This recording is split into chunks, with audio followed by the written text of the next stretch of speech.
Step into the Chow time machine. Imagine pulling a lever and suddenly we're no longer in the present. We're traveling through centuries of history, guided by rare photographs, fragile artifacts, and stories almost lost to time. This is more than history. It's a journey through the Chow's past, present, and future, where each stop reveals the dogs, the people, and the cultural forces that shape this extraordinary breed. The Chow Chow is one of the world's oldest basal dog breeds, yet much of its story has been scattered, destroyed by wars, cultural change, and the erosion of time. This is why I've prioritized the acquisition and preservation of the oldest of Chow items. Every photo, every scrap of paper, every artifact is a time capsule. Together they rebuild a story too important to lose. The Chow Tales History Archive is my way of preserving these moments, so its glorious past can continue to guide the breed into the future. And now, as the Chow time machine begins its journey, let's map out the landmarks ahead, the people, the dogs, and the forces that shape this breed's story. In this presentation, we will explore 4 key parts of the Chow saga. We will cover influential breeders who shaped the foundation of the breed, landmark bloodlines that defined type and carried forward key traits, iconic chows whose names still echo through history, and the cultural forces and celebrities that brought the breed into the spotlight and fueled its popularity. The Chow Chow's roots can be traced to northern China and Mongolia, with recent findings in the southern regions where it developed thousands of years ago. Archaeological evidence and ancient art exhibit dogs with thick coats, erect ears, and curled tails, traits seen in the Chow Chow today. During the Han Dynasty, around 200 BCE, clay pottery figures clearly depict dogs with the same sturdy build and characteristics of the Chow. Later in the Tang Dynasty, from the 7th to 10th centuries, paintings and pottery continue to show Chow-type dogs, often portrayed in hunting scenes or as guardians.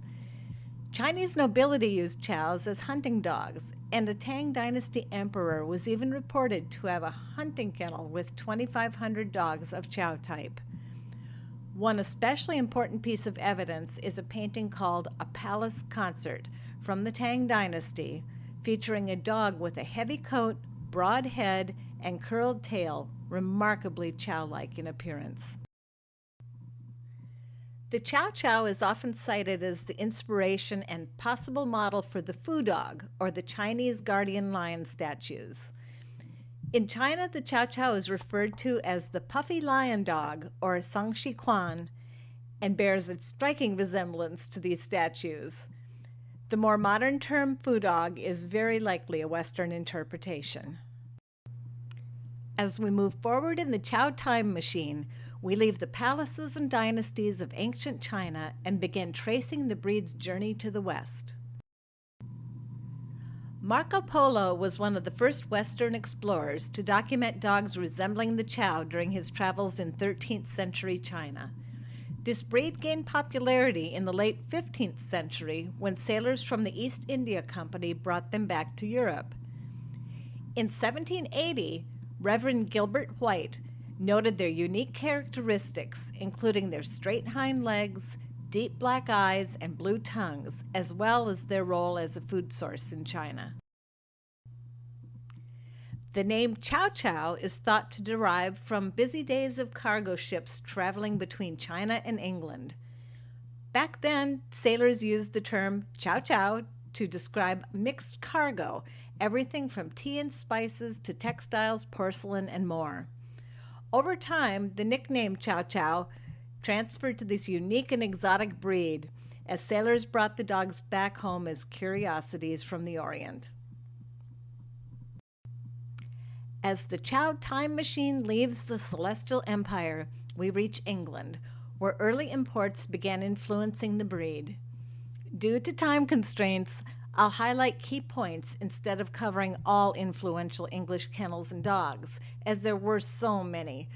These initial imports were crucial for the Chow's development, and we'll revisit England during the Roaring Twenties, when its kennels and bloodlines connected very deeply with America. In the early 1800s, several Chow Chows found a rather unusual home at the London Zoological Gardens, where they were intriguingly labeled as the wild or edible dog of China. This label reflects the cultural perception and curiosity about chows during that era, as they were quite exotic and mysterious to Western eyes. We now find our time capsule arriving in the Victorian era, where the breed first began to capture public attention in Britain. In the 1840s, Queen Victoria, known for her love of animals, owned 3 Chinese dogs, Betty, Hong Shu, and Akko. If these were indeed chows, they mark the first known and named chows in Britain. Now we fast forward to 1865, the Queen was presented with a number of Chinese chows which were kept in cages at her royal kennel at Windsor. This was the beginning of the breed catching the public's eye. We owe a debt of gratitude to Queen Victoria for paving the way for women in the world of dog breeding, exhibiting, and judging, as many of the most notable legacy chow breeders from the late 1800s were women. Her enthusiasm inspired a foundation for many generations to come. While there are no known photographs, etchings, or artwork of Queen Victoria with her chows, there are a couple of other photos I would love to share with you at this time. First is a beautiful image of Queen Alexandra and her beloved chow Plumpy, who was her constant companion. A second photo is a unique original photo from 1897, handwritten on the back, "The Palace Chow." This could very well be a rare photo of the often mentioned, albeit never seen, chow of Queen Victoria, or possibly Queen Alexandra's Plumpy. In 1880, a significant moment for the chow breed in England occurred with the exhibition of a black, smooth-coated chow named Chinese Puzzle. She was shown by Mr. W.K. Taunton, who was well regarded for his interest in exotic breeds. This exhibition took place at the iconic Crystal Palace in London. Imagine the grandeur of that venue. At that time, the chow didn't have an official classification, so Chinese Puzzle competed in the foreign dogs class. This class included other unique breeds such as the Australian Dingo and the Tibetan Collie. Chinese Puzzle was quite the spectacle at the Crystal Palace show. She weighed just 32 pounds and stood at 16 inches tall. Imagine the presence she must have commanded, especially in a foreign dog class filled with diverse breeds. What's remarkable is that despite the absence of an official chow classification, she was still awarded a medal. This recognition was not just a triumph for Chinese Puzzle, but a landmark moment marking the chow's first steps into the dog show limelight.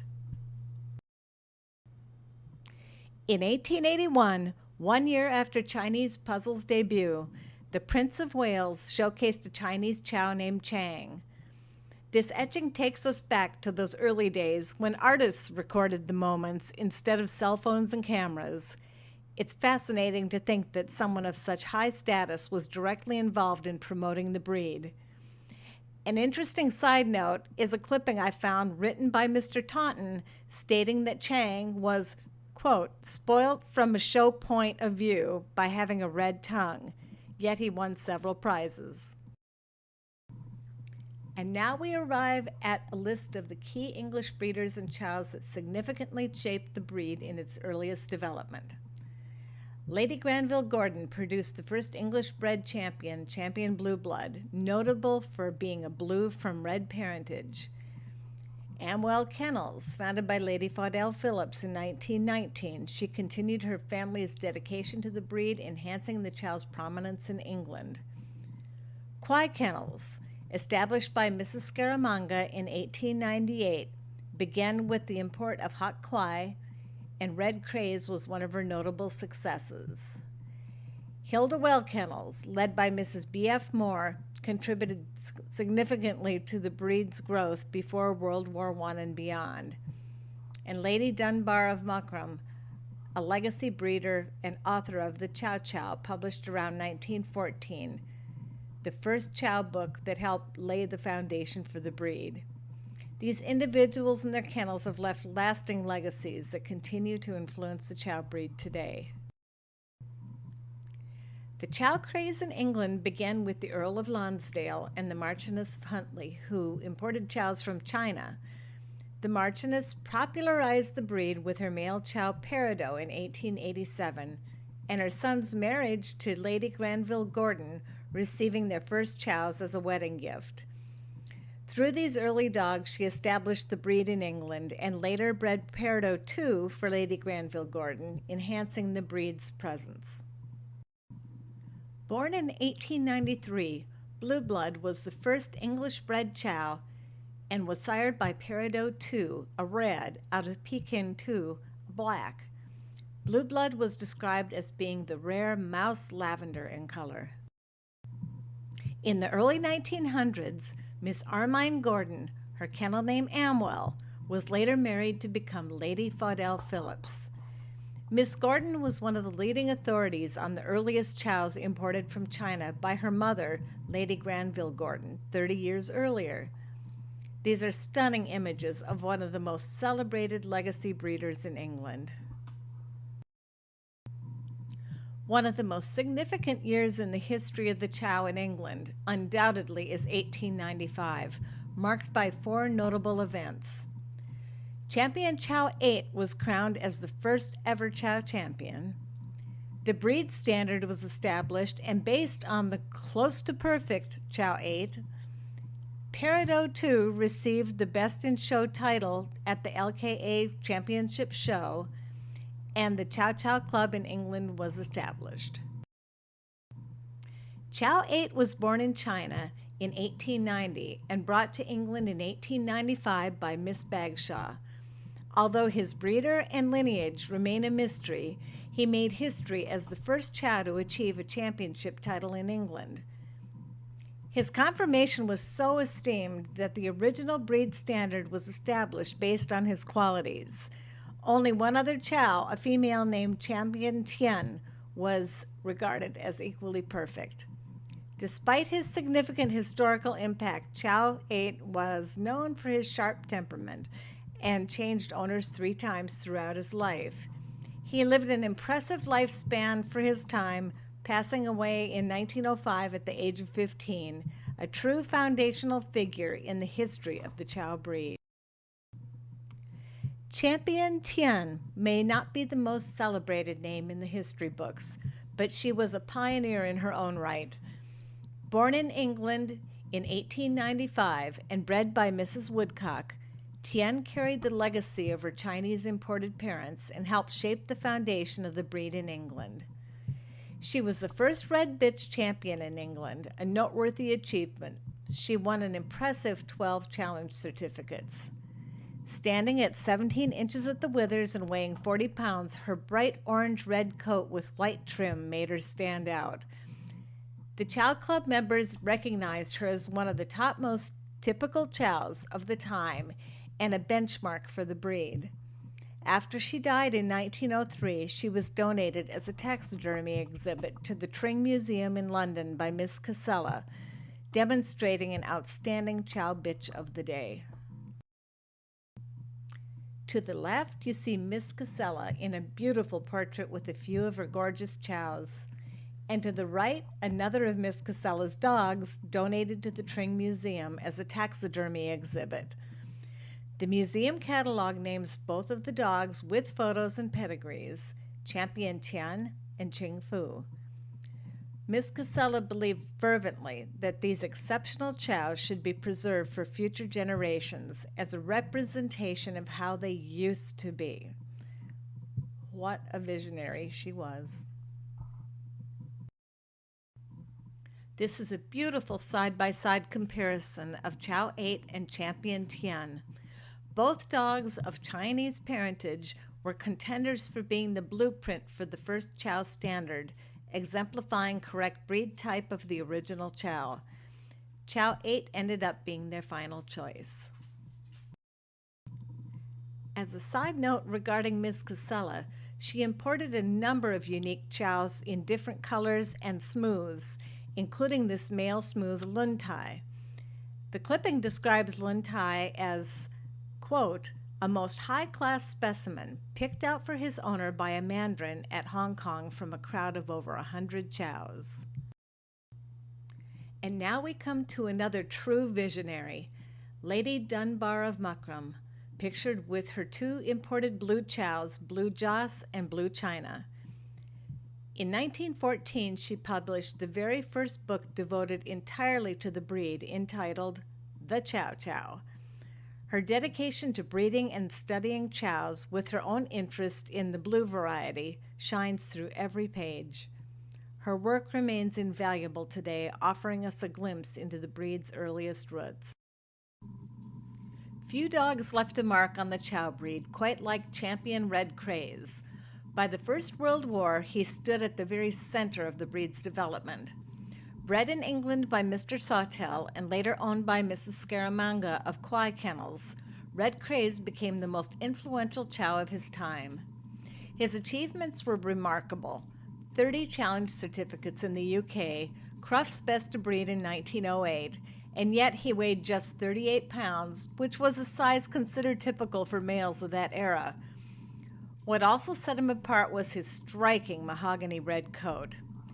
His sire, Champion Shylock, and his grandfathers Chow 8 and Mephisto were foundation dogs who shaped what was recognized as true Chow type.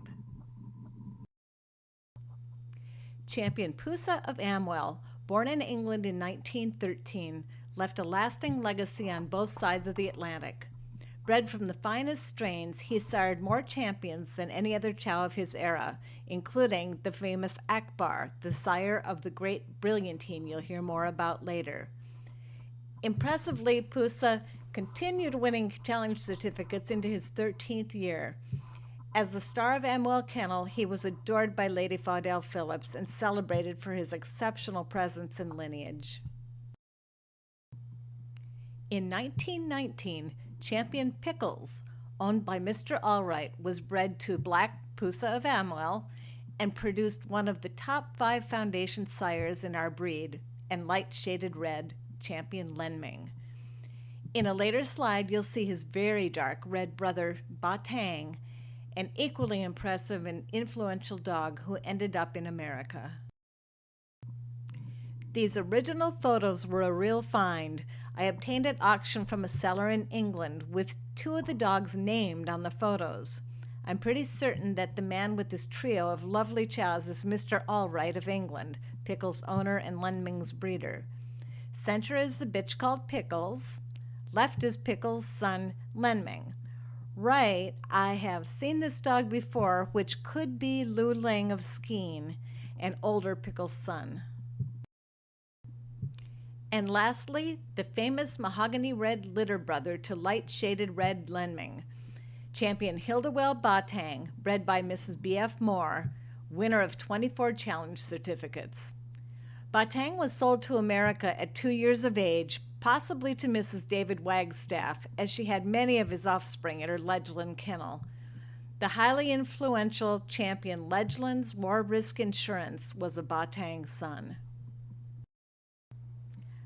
The passage of time in the Chow Time machine moves swiftly, gears turning, steam rising, as we leave Victorian England behind and cross the Atlantic to America. Many legacy names and dogs are left behind unspoken, but what remains are the milestones that shape the breed's future. Here, the Chow begins a new chapter, written on American soil.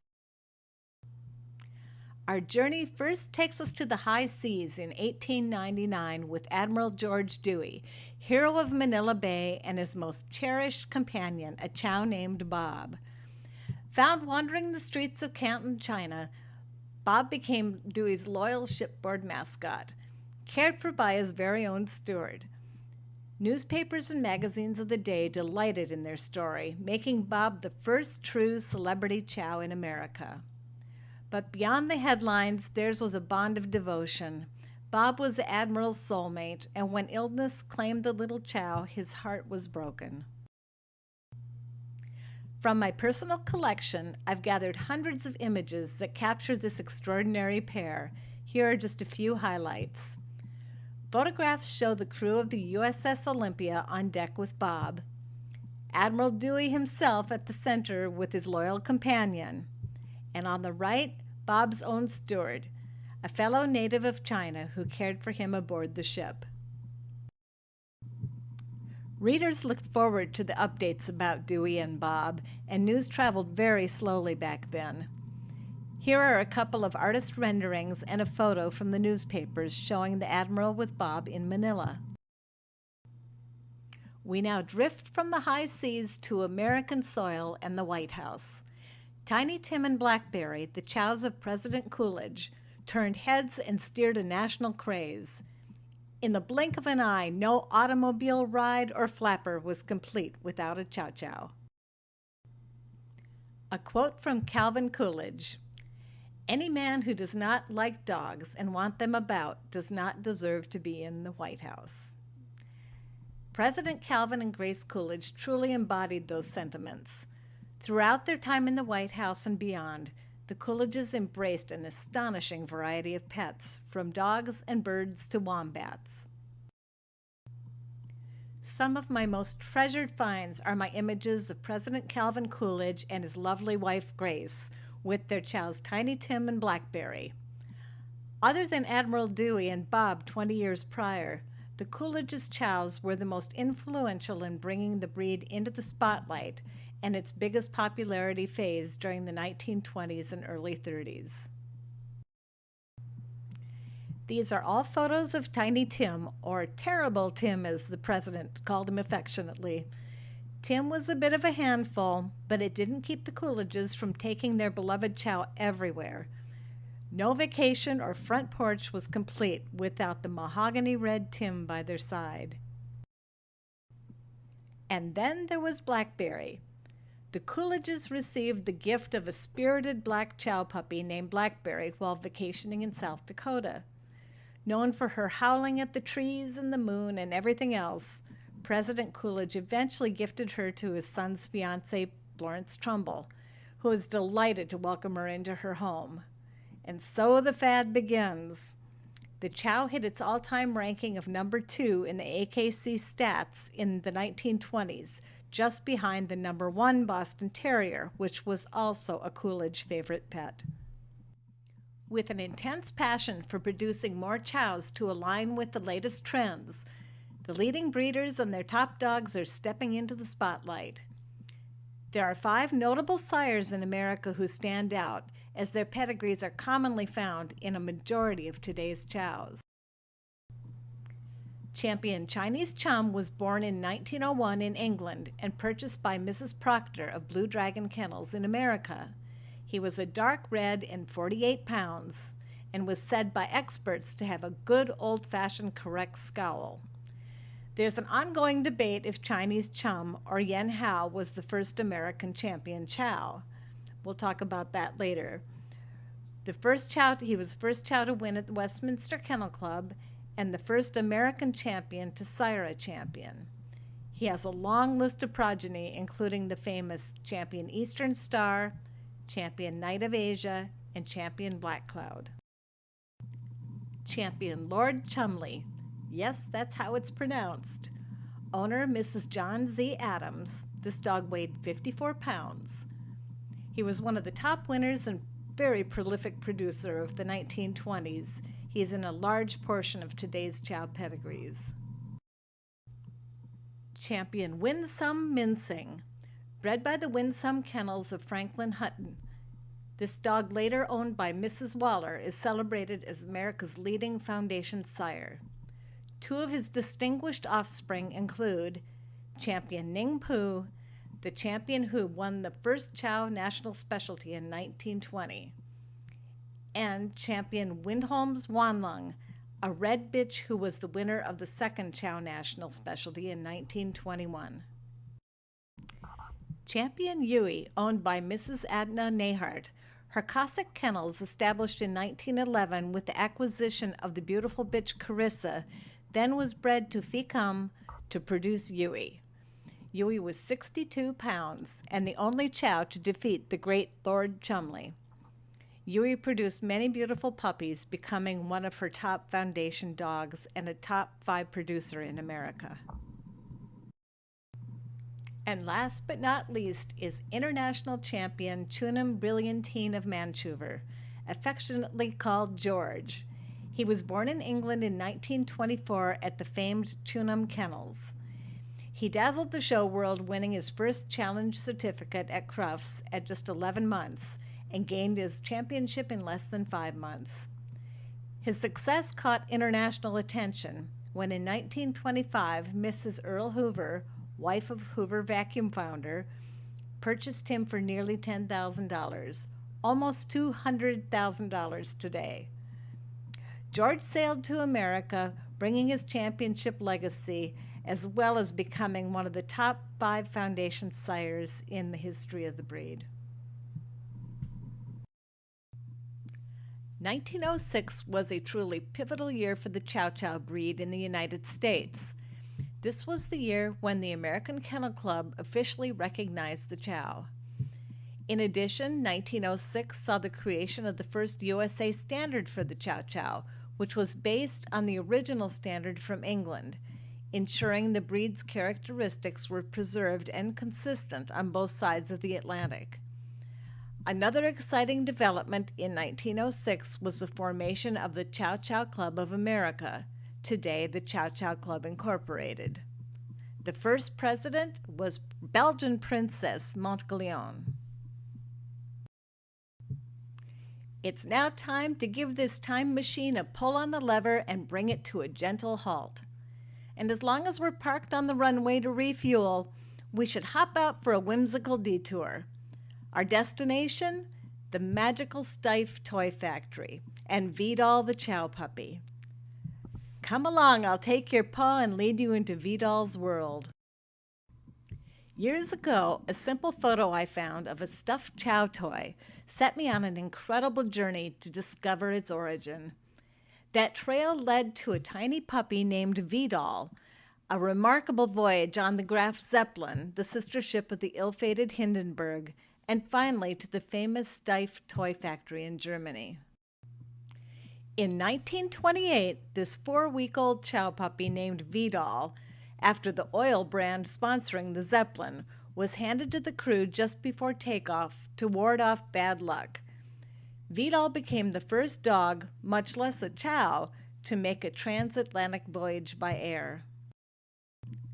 On board the airship, Vidal's playful antics delighted passengers and crew, and soon his story traveled far beyond the Zeppelin. Word reached the Steiff Toy Factory in Germany, who saw an opportunity they couldn't resist. Inspired, they created a mohair toy Chow in both brown and cream, naming him Brownie. Wheeled, sitting, and standing versions soon followed, and the little Chow became an international hit. As long as we still have our heads in the clouds, I couldn't resist adding this 1928 clipping from the same era. Pictured is Mrs. Goodwin of Wincroft Chows, taking her Chow Miss Pao Yun by an open-air mail plane to a Cleveland, Ohio dog show. Pao Yun only needed 2 points to complete her championship, and Mrs. Goodwin didn't want to have her to endure the hardships of the cargo train ride. The written account by the owner makes it sound like the train might have been a piece of cake compared to the joyride the pilot gave them. And yes, Miss Pao Yun finished her championship in style with an entry of over 80 Chows in attendance. And now let's continue on our journey and take a look at a few of the remarkable kennels and dedicated Chow breeders that shaped their future in America. According to AKC records, the first Chow exhibited at Westminster was Takya in 1890. Then in 1901, Dr. and Mrs. Henry Jarrett acquired their first Chow, Yan Hao, from China through a San Francisco exotic animal dealer. They imported 6 or 7 more Chows from China to establish their Chestnut Hills Kennel in Philadelphia, and they bred the first litter of Chow puppies in the country. In 1903, Yen Hao became the first Chow AKC champion of record, with conflicting sources claiming the honor goes to Chinese Chum. Regardless, Chinese Chum was the first American champion to sire a champion and went on to be one of our most influential stud dogs. In the early 1900s, Mr. and Mrs. Charles Proctor were instrumental in introducing the breed to America and founded the Blue Dragon Kennels. The Kennels Foundation sire was champion Chinese Chum, who was the son of the famous sire in England, Shylock. Chinese Chum went on to sire many champions himself, including champion Black Cloud and champion Knight of Asia, which laid the groundwork for the Blue Dragon line. The Proctors were also instrumental in founding the Chow Club of America in 1906. In the early part of the century and into the 1930s, a silent film star and his wife and their Chow kennel would leave a lasting mark on breed history. By 1915, E.K. Lincoln and his Greenacre Kennels had become one of the most prominent names in American Chow history. Lincoln was more than a breeder. He was also a successful silent film actor and director with over 65 films to his credit. His wife, Ada Olive Van Heusen Singer Lincoln, was the sister-in-law of Mrs. Proctor of the famous Blue Dragon Kennels. Between them, the Greenacres spent some 30 years in the breed. Their legacy was extraordinary, with dozens of exemplary chows placed Greenacres at the forefront of the day. Lincoln spared no effort in his devotion to the breed, even raising his own cattle and farming vegetables to provide the best for his dogs. One of his most famous was champion Greenacre Li Ping Tao, immortalized in this dry point etching by the celebrated canine artist Morgan Dennis. Belgian Princess Montglion was the first president of the Chow Chow Club of America, established in 1906, and was an intriguing figure in early American breed history. She owned a famous Chow Chow named Chin Chino, who was involved in a highly publicized 1907 dispute with breeder Miss Van Heusen over the dyeing of Chin Chino's coat. It makes some fascinating reading in the newspapers of the day when only 48 chows were registered with the AKC. Moose Lake Kennels of Dr. and Mrs. Bear. Mrs. William Bear was a powerful force in the chow world, breeding and importing stock from England and writing countless articles for top publications. Mrs. Bear even personally escorted the legendary $10,000 Champion Chunum Brilliantine to America by luxury ship in 1925. Dr. William Bear was a renowned surgeon and director of orthopedics at Johns Hopkins. His devotion to the breed ran deep. During World War I, he even brought one of his beloved chows with him overseas during his service, and they both returned safely. Mrs. Adna Nehart of Cossack Kennels, established 1911, purchased the beautiful Carissa to the left from Mrs. Moore in England. Carissa was the first chow bitch in America to make a significant mark both in the ring and whelping box. A top foundation bitch of great quality is seen next to her very influential foundation male, Champion Yui. Mrs. David Wagstaff stands among the great names in chow history. Through her renowned Ledgelands Kennel, founded in the early 1900s and flourishing well into the 1930s, she imported the finest bloodlines from England and helped shape the very foundation of the breed in America. Her champions were countless, her influence immeasurable. Beyond the show ring, she earned equal respect as a distinguished judge and as a gifted writer, contributing her knowledge to the leading dog publications of the day. The Ledgelands bloodline is nothing short of legendary, one of the oldest, strongest, and most enduring in U.S. history. And even today, her legacy continues. I was recently contacted by the owner of the original Ledgelands Kennel building. They are carefully restoring it as a residence, all while honoring its original purpose and design. To know that this living time capsule still stands and that others wish to preserve it is truly extraordinary. Earlier, you learned quite a bit about Mrs. Earl Hoover and her lovely chows, but I have something truly special to share that will bring the Manchoover story full circle. Here I would like to share with you one of my most treasured finds, original photographs of the great champion brilliantine taken right on Mrs. Hoover's farm. To hold these images is to step directly into the past, and to see this remarkable dog in his own element is nothing short of extraordinary. What makes them even more special is how they came into my hands. A private antiques dealer in Florida reached out to me offering these rare photographs. It's not every day that pieces of history like this surface, and when they do, they remind us of how alive and tangible the legacy truly is. As I worked on restoring these photographs, something magical happened. Each faded treasure came back to life before my eyes, and with that clarity came the discovery of the names and stories to go with the faces. To the left, we see Mrs. Hoover herself with what I believe is her dark red champion, Lu Cheng. At the top center, we catch a rare glimpse of the legendary $10,000 Chunin Brilliantine, simply being a chow on the farm, caught in the act of chasing a cat.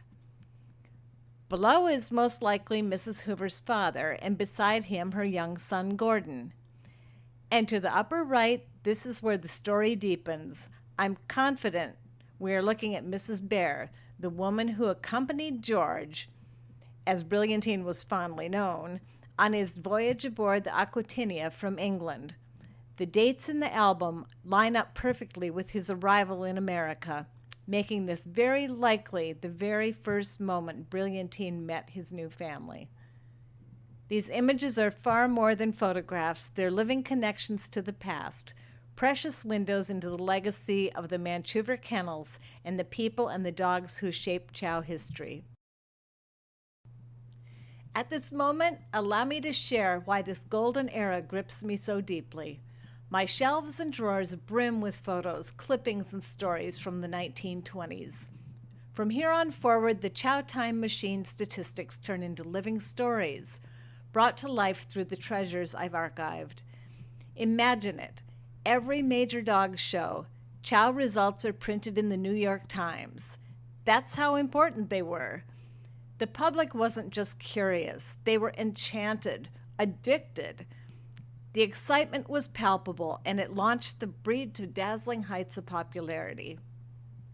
On the boardwalk, down busy streets, in nearly every automobile, you would see a proud chow turning heads.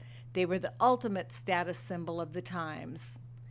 That was the spirit of the age, glamorous, chaotic, irresistible. And it's that very energy that keeps this history alive for me today. There is no single better figure to epitomize how the chow was woven into 1920s society than Evander Barry Wall. Known as the flamboyant king of the dudes, a fashion trendsetter from New York to Paris. His cherished chow Chi-Chi, sired by none other than the notable champion Chinese Chum, accompanied him everywhere, even dining at the Ritz. A book of memoirs that was written by Mrs. Wall highlights Chi-Chi's fashionable adventures. And now our Chow Time Machine rolls to a stop into the roaring 20s with a fanfare, just as the Chow Club of America hosts its very first national specialty. With over 100 chows commonly entered at the all-breed shows, its time had come. Ning Pu, a rich dark red owned by Andrew Morrison, claimed the very first best specialty in show win, topping a field of 198 entries. Ning Pu is the only national winner I've yet to find a photo of. You would think someone would have brought their brownie box camera, which was all the rage in the 20s. While a majority of the earliest American pioneer breeders we've covered remained very active through the 1920s and well into the 30s, at the very height of this chow craze, one kennel rose like a mandarin sun above all others in sheer scale and spectacle, the Far East kennels of Lothar Zifferer in Pennsylvania. Here, more than 100 chows lived in grand pagoda-style buildings, inspired by none other than the legendary Florence Ziegfeld of the Ziegfeld Follies fame. But instead of glorifying the American girl, Zifferer staged his own lavish production, placing the chow dog in the starring role. Near Columbia, Pennsylvania, he erected a kennel complex that looked like an exotic stage set, echoing the ancient homeland of the breed. And behind the showmanship lay substance. The chows bred by Zifferer were not only beautiful, they were top champions and producers. Their influence still runs deep in pedigrees today, a living legacy of this grand vision. The kennels contained offices, a perfectly appointed kitchen where special food is prepared, a glass-enclosed quarters for displaying puppies, a fully appointed grooming room, trophy room, and more. Even a hospital ward and full-time kennel managers with staff. On the left, we have a photo generously gifted to Chow Tales by a relative of Lothar Zifferer. The Zifferers were returning from England with a cream puppy, which was fairly unusual in America at the time. Now, if you look to the right, you'll see another rare image of the Hartwells of Kangxi Chows visiting from their kennel in England, and a beautiful view of the kennel complex from the highway. But as all grand stories, even this one had to come to an end, a finale that still tugs at my heart. On the left, you see the notice of the closing out sale of the legendary Far East chows, a sad casualty of the Great Depression. In the center, a small relic in my collection, a matchbook from the Far East Inn, the very kennel transformed into a bustling supper club and beloved community gathering place until 1972, when it was sadly torn down to make way for a parking lot. Its loss was felt deeply, not only as the disappearance of a community landmark, but also as the fading of a remarkable chapter in Chow history. Even as the Great Depression shook many of the top chow kennels in the early 1930s, one thing remained constant: the irresistible allure of the chow. These iconic dogs became marketing powerhouses, gracing everything from the latest hosiery colors to a giant doghouse advertising flea killer. The chow wasn't just a show dog or a pet, it was a symbol, and its image on products was as powerful as ever. As we traverse through the 20s and into the 30s, there are a few more legacy breeders whose impact on the chow breed cannot be overstated, one of the most notable being Mrs. E.C. Waller of Some Kennels. In 1915, she acquired the remarkable champion Winsome Mincing from breeder Frank Hutton of Winsome Kennels. Through Mrs. Waller's careful stewardship of Mincing's career and her thoughtful breeding program, Some Kennels rose to prominence, influencing not only her kennels, but also shaping numerous other breeding programs well into the 1930s. Another standout from Mrs. Waller was the stunning black champion Hok Lo Fu, a celebrated show dog and influential sire. Mrs. Waller was also a prolific writer and active club member, contributing numerous articles sharing her knowledge and passion for the breed, leaving a lasting legacy that extended far beyond the show ring. Another very influential kennel to note is Claredale Chows, founded by Claire Knapp Penny. Claire began her breeding journey around 1916 under the mentorship of Mrs. Waller. Through this guidance, she gained access to champion Winsome Mincing, an influence that shaped the foundation of her exceptional chow line. Her chows quickly rose to prominence, with champion Claredale's Son 2 and champion Son of Mincing becoming two of the nation's most influential winners and producers. Claire earned wide respect not only as a breeder, but also as a highly regarded judge. Tragically, in the 1930s, when heartworm disease devastated her entire kennel, she turned her focus to another breed. Her daughter Margaret later reflected, "Of course, she seriously considered building her chow line, but after examining the available blood stock, she was deeply disappointed by the trends she observed in the breed. She felt the correct type was rapidly vanishing, overshadowed by fads that emphasized exaggerated individual characteristics. Keep in mind, this was Claire's perspective almost 100 years ago. And where in this Chow timeline does the American smooth-coated variety fit in? Well, unfortunately, while our 1906 and 1925 standards made provisions for the smooth, they were very out of favor in America and omitted from the rewrite of the 1941 standard. To the credit of a handful of dedicated smooth breeders, they ultimately returned the smooth back to its rightful place in the 1986 standard after a 45-year absence. At the time that the smooth was removed from the American standard, the majority of the limited gene pool was still in Europe, as you can see in the photos. Once accepted in America again, the coat variety has had an amazing resurgence and is on a steady upswing. There are a few breeders who have made as an impressive of an impact on our Chow breed on both sides of the big pond as England's Mrs. Manuch of the esteemed Chunum Kennel. The top winning producing champion Chunum Brilliantine sold to America was her most famous. Founded in 1920 by Mrs. Manuch, the Chunum Kennel quickly rose to fame. From a single litter came Brilliantine and his sister Brilliantina, both champions within 6 months, with Brilliantine winning hearts and top honors in England. In 1925, when Brilliantine was sold to America, the sale of the $10,000 Chow brought international attention to Chunum. Even royalty took notice. The Duke of Kent proudly owned a Chunum Chow named Moof. The kennel's success continued through the 1930s and 40s, with dogs like Chunum Hung Huang winning 6 Best in Show titles, including Crufts, in 1936.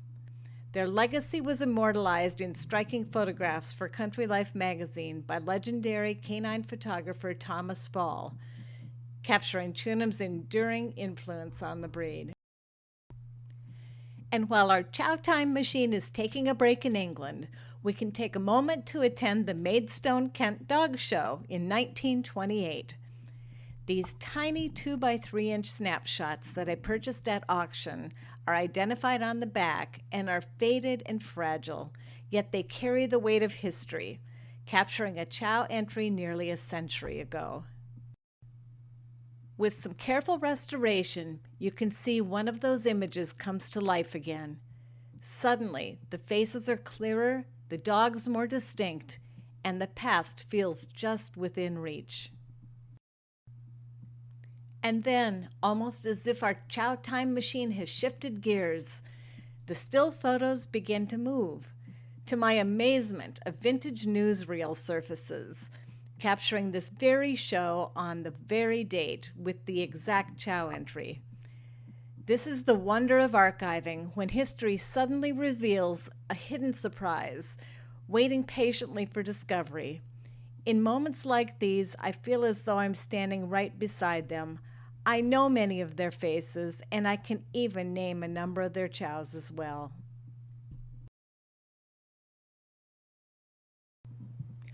A few years ago, another rare Chow time capsule surfaced from England. The great-granddaughter of Kate and namesake of Mrs. Bernard Cuthbert of the legendary Omar Chows contacted me with her family's private collection of original photographs. She wished to share them with the Chow Tales archives for safekeeping, opening a remarkable window into the past. Kate was curious about the kennel's history, and in return I shared the many articles I had collected featuring exquisite professional portraits of her great-grandmother with the celebrated Omar Chows. One article revealed that Omar Kennel sold over 400 puppies in just 2 years, with dogs placed worldwide, including with Mrs. Hoover in America. Active from the 1920s through about the 1950s, Omar Chows stood as one of the most prolific kennels of its time. Mrs. Cuthbert's Chows were not only admired in show circles, they touched the world stage. One of her dogs, the magnificent Blue Moon, was sold to the celebrated German actress Lil Dagover. Reports hint that Blue Moon even appeared in one of her films, though the title is yet to be discovered. This lingering mystery adds to the magic of the Omar legacy, inviting us all to keep searching for the missing chapter in this remarkable Chow story. Well, my friends, time passes ever so quickly. And while today our journey ends in the 1930s, the stories we've uncovered, with countless left unspoken, are the very foundation of the breed, the bedrock upon which every generation since has been built. As we disembark the Chow time machine, I'd like to leave you all with this thought. The essence of the Chow we hold dear today endures because of the dedication of these early breeders, their vision, and their stewardship of the standard. This history is a time capsule, but one that should never be buried too deeply. It must be opened, admired, and remembered if we're to carry its lessons forward. Every litter we breed, every choice we make adds another brushstroke to this living masterpiece. Let us honor the blueprint laid before us and build a future worthy of the breed's past.